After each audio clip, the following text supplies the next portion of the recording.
मेरे ऊपर कर्ज है। मैं अगर इमरान प्रतापगढ़ी आकर के क्या कहता है कि बोले हेलीकॉप्टर का पैसा सीमांचल वासी देता है। मैं उनसे कहना चाहूंगा, इमरान भाई अपना राजनीतिक औकात को भी देखना चाहिए। आपको कांग्रेस ने टिकट दिया था प्रतापगढ़ से, तो आपको कितना वोट आया था? 15,000। जमानत भी नहीं बचा था। आप हमारे असदुद्दीन ओवैसी साहब पर उंगली उठाने से पहले सोचना चाहिए। आपके तरह कितनों को सांसद बना दिया, कितनों को विधायक बना दिया, कितनों को मंत्री बना दिया।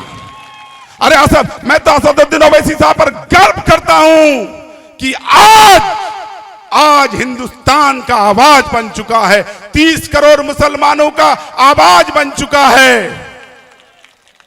मैं कहना चाहता हूं, एक मीर जाफर का गलती से हिंदुस्तान 300 साल गुलामी किया है और हिंदुस्तान को आजादी लेने के लिए 65,000 मुसलमानों को शहीद होना पड़ा। ऐसा गलती मत करना। बहुत सारे मीर जाफर आएंगे, बहुत सारे मीर जाफर आएंगे, आपको भटकाएंगे। भटकना नहीं है। हमारा आज आवाज बन चुका है हमारा असदुद्दीन ओवैसी साहब। आप नहीं चाहते हैं कि आपका कब्रिस्तान बच जाए, आप नहीं चाहते हैं कि आपका मस्जिद बच जाए, आप नहीं चाहते हैं कि आपका दरगाह बच जाए, आप नहीं चाहते हैं कि आपका ईदगाह बच जाए। क्या आप नहीं जानते हैं कि वक्फ काला कानून जो हमारे माथे पर थोपा गया है, इस काला कानून के तहत हमारा सब सरकारी हो जाएंगे, हमसे ले लिया जाएगा। वो तो देन असदुद्दीन ओवैसी साहब का है, जिन्होंने सुप्रीम कोर्ट में केस करके इस कानून को रोका गया है। मैं शुक्रिया अदा करता हूं हमारे असदुद्दीन ओवैसी साहब को।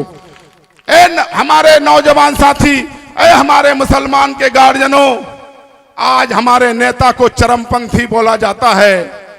आज अगर अपना हक मांगने के लिए, सीमांचल वासियों को हक देने के लिए, आज अगर हमारे इस इलाके में आकर के आपका भाई को एमएलए बनाने आया है, आपका भतीजा को एमएलए बनाने आया है, आपका भाई को एमपी बनाने के लिए आया है, मैं उन लोगों से कहना चाहता हूं कि अगर असदुद्दीन ओवैसी साहब हैदराबाद से आया है तो दिल्ली वाला क्या आपका जीजाजी है?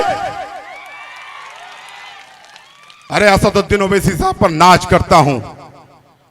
तौसीफ आलम नहीं, बल्कि 30 करोड़ मुसलमानों का अगर सर झुकेगा तो एक अल्लाह के आगे किसी जालिम बादशाह या नरेंद्र मोदी या योगी या ये कौन गिरिराज सिंह के आगे नहीं झुकेगा। गिरिराज सिंह आज बहुत बड़ा गलत बयान दिए हो। तुम्हारा ट्विटर में हम देखे आज, गिरिराज सिंह तुमने बयान दिया है कि हमारे ये हिजाब जो पहन के जाकर के वोट देगा उसका जांच का विषय है। मेरी मां और बहन हिजाब में जाकर के वोट देगी। तुम्हारे अंदर अगर हिम्मत है तो तुम रोक के दिखा देना। गिरिराज सिंह, मैं चैलेंज करता हूं, ओपन गिरिराज सिंह को मैं चैलेंज करता हूं कि अगर हिम्मत है तो चुनाव आयोग से तुम जांच करा करके दिखाना। मेरी मां और बहन हिजाब में जाकर के वोट देगा। जिंदगी भर आप लोगों का गुलामी करूं तो कम होगा। सिर्फ इतना कहने के लिए आया हूं, 2005 से 2020 तक आपने जो मुझे सेवा करने का मौका दिया, आपने जो मुझे मेरे ऊपर कर्ज दिया है, इसका कैसे मैं भरपाई करूं? मेरा अगर मौत हो तो मुझे माफ करना, क्योंकि सबका काम हम शायद नहीं कर पाए हैं, सबका उम्मीद पर खरा नहीं उतर पाए हैं। बहुत आदमी हमारे ऊपर बहुत आशा किया होगा। हमने कोशिश किया, गांव-गांव रोड दिया, गांव-गांव बिजली दिया। आपने देखा होगा कि 15 साल में अगर हम कुछ नहीं भी किए तो अपने मां बहनों का हमने 15 साल इज्जत बचाने का काम किया है। एक भी पोस्टमार्टम होने के लिए नहीं दिए। ये आप गवाह हैं, क्योंकि 2005 में एक पोस्टमार्टम हम देखने के लिए गए थे। 18 साल का बच्ची थी, निकाह किया हुआ था, दवाई खा के मर गई थी। पोस्टमार्टम देखने के बाद मेरा आंख फट गया था और हम उस दिन कसम खाए थे कि या अल्लाह, जब तक मुझे कुर्सी में रखेंगे आप, हम अपने मां बहनों का इज्जत नीलाम होने के लिए नहीं देंगे। और 15 साल तक हमने एक भी पोस्टमार्टम होने के लिए नहीं दिया।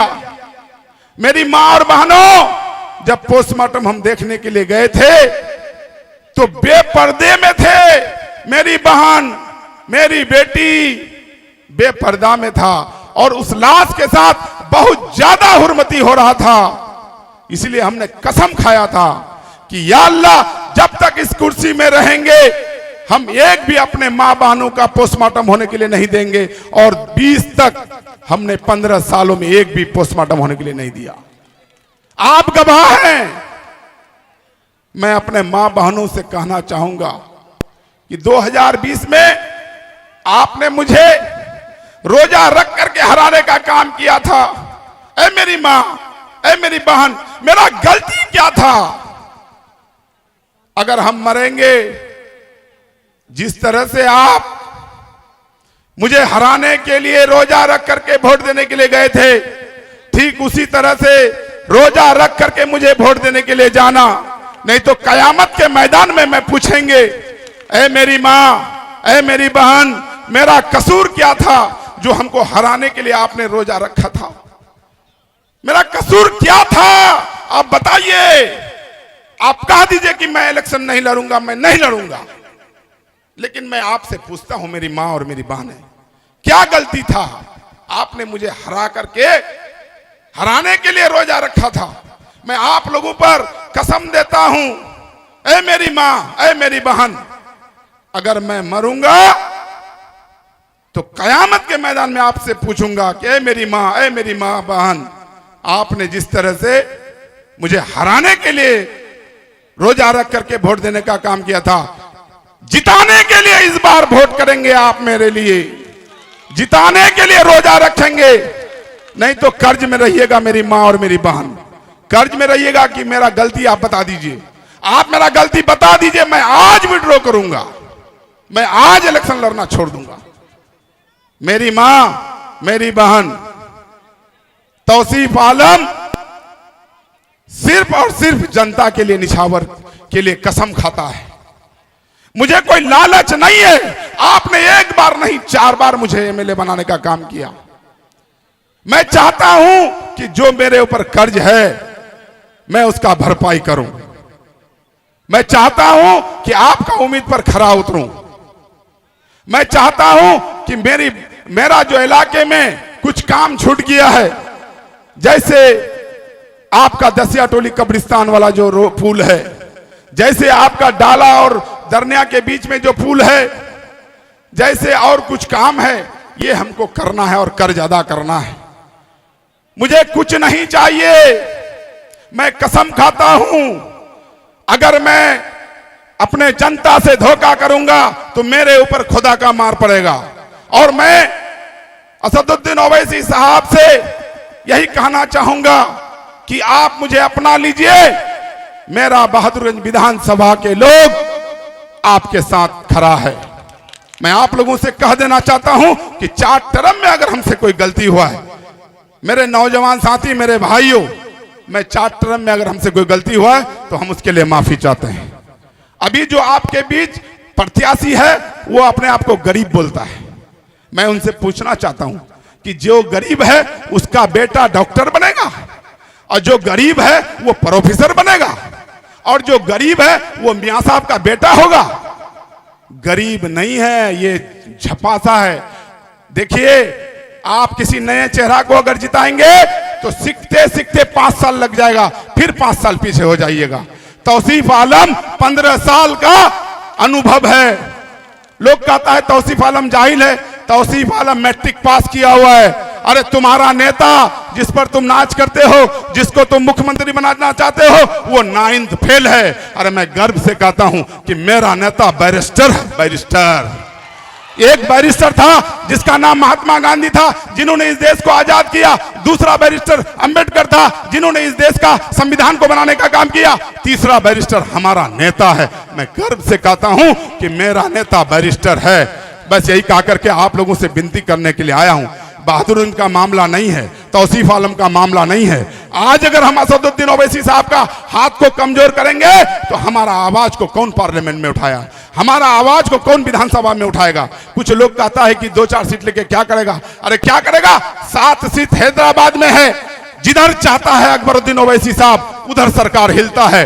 बगैर एमआईएम का सरकार बनने नहीं देंगे। लेकिन मैं एक बात का दावा करता हूं कि बीजेपी का सरकार बनने भी नहीं देंगे किसी भी कीमत पर, चाहे हम लोगों को बाहर से समर्थन देना पड़े, लेकिन बीजेपी का सरकार बनने नहीं देंगे। यही कहा करके मैं रुखसत होता हूं। अस्सलाम वालेकुम व रहमतुल्लाहि व बरकातहू।